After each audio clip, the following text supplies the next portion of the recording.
তার সমাধান করছে। তাই আমার গোবিন্দ আজ যোগমায়ার শরণ নিলেন, যে মাকে বললেন, মাকে ডাকছেন গোবিন্দ যে একটি তরি দেবার জন্য। সকলে জোড়হাত করে বসুন।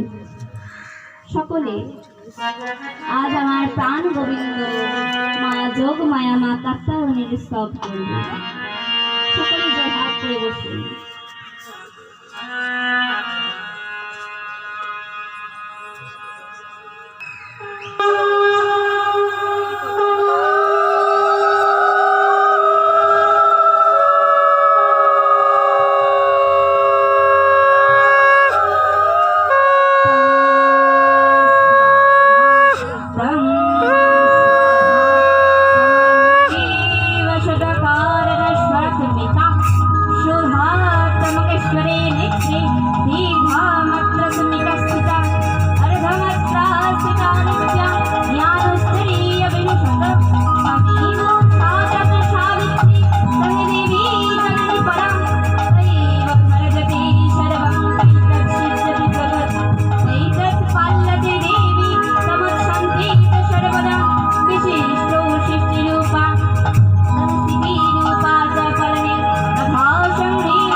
গোপাল, মা তুমি এসেছো? মা তুমি এমন করে আমায় ডাকলে আমি কি না এসে থাকতে পারি? বলো বলো, আমার তোমায় কেন প্রয়োজন? বলো গোপাল বলো। তখন গোবিন্দ বলছে, মা গো, আমি আজ নৌকা বিলাস লীলা করবো আমার রাধা রানীকে নিয়ে। কিন্তু নৌকা বিলাস লীলা করতে গেলে তো একটি নৌকার প্রয়োজন। মা আমায় তুমি একটি নৌকা দাও, একটি তরি দাও আমায় মা।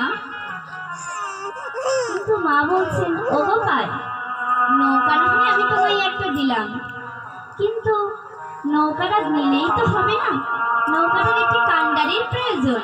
নৌকাটি চালাবে কে? তুমি যে তরিটি আমাকে দেবে সেই তরিটির তখন মা আমার আনন্দে আত্মহারা হয়ে বলছেন, গোপাল তুমি ওই তরিটির কাণ্ডারি হবে? শোনো গোপাল, তুমি যদি হও কাণ্ডারি তবে আমি হব তোমার দেহ তরি।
তোমার তরিটি না হয় আমিই হব।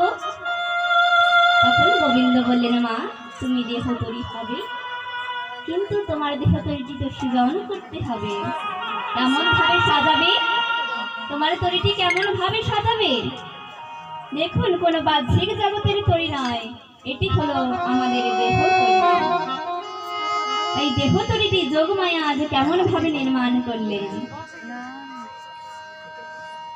বাহ্যিক জগতের তরির সাথে মিলিয়ে যোগমায়া আমার দেহ তরিটি নির্মাণ করছেন। বিবেক বই